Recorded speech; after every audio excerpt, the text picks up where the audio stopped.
En el fondo hay solo dos posibilidades cuando aparece una epidemia de ese tipo. O es inducida por alguna potencia que tiene la capacidad tecnológica para hacer esto, o es natural.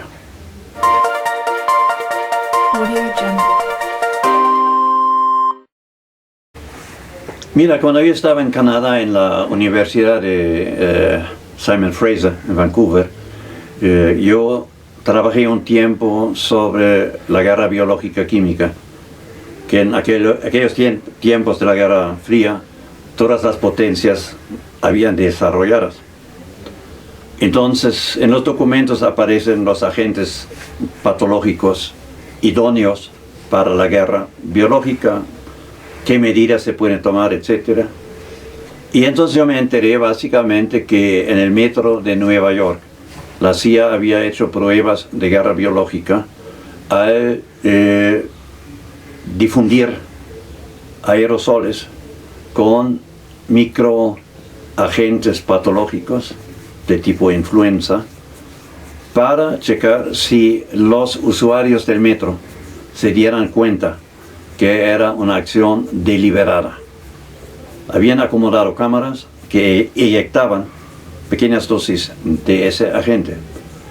Hicieron otras pruebas, tiraron por ejemplo de aviones el mosquito Aedes aegypti, que es idóneo para transmitir la fiebre del dengue, para medir radios, o sea, de qué altura tienes que tirarlo del avión para llegar a 100 kilómetros, por ejemplo.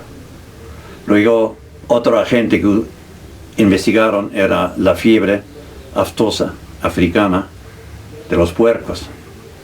Yo llegué a la conclusión al final de la investigación que se había usado, y Fidel Castro pensaba lo mismo, se había usado agentes de guerra biológica contra Cuba. Ahora, lo difícil de ese tipo de armas es que es casi imposible demostrar científicamente de dónde viene, de dónde se origina la patología. Ese es el problema que tienes también en el coronavirus COVID-19. Pompeo, que es el principal ariete propagandístico del imperialismo contra China, lo había llamado el virus de Wuhan, insinuando que era un virus originario de China. Pero esto ahora ya no se puede sostener. En el fondo hay solo dos posibilidades cuando aparece una epidemia de ese tipo. O es inducida por alguna potencia que tiene la capacidad tecnológica para hacer esto, o es natural. Cuando es natural, que es absolutamente probable que haya sido así, cuando es natural tú necesitas detectar lo que se llama la interfase entre animal y ser humano, porque generalmente los microbios de ese tipo están en animales salvajes. Como el capitalismo salvaje destruye cada vez más los sistemas ecológicos, cada vez entramos más en contacto con esos virus como con el ébola, etc. Y hay momentos entonces en que el virus muta, cambia de huésped, se cambia al ser humano. Por ejemplo, lo que pasó con el ébola, estaba en chimpancés, no les hacía daño. Algunos comieron los chimpancés y cuando no está bien cocido para matar el virus, se infecta el ser humano. Y a veces el virus se adapta al nuevo huésped y se vuelve entonces peligroso para el ser humano.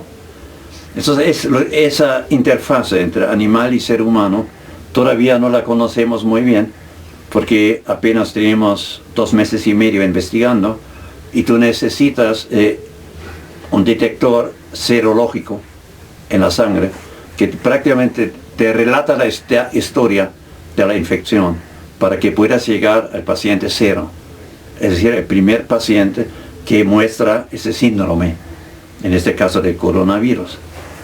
No tenemos esa demostración científica de tal manera que las dos posibilidades, que sea un virus que naturalmente da un salto cualitativo de un huésped animal un portador animal al ser humano es absolutamente posible y siempre ha pasado millones de años en la historia, pero igualmente es posible que haya sido un virus modificado, porque este virus, por ejemplo, el coronavirus, tiene mecanismos de actuación que se encuentra en el ébola y en el HIV, ¿no? En el virus del SIDA, y todavía no sabemos si naturalmente estos podrían haberse desarrollado o si fueron resultado de una operación de biotecnología.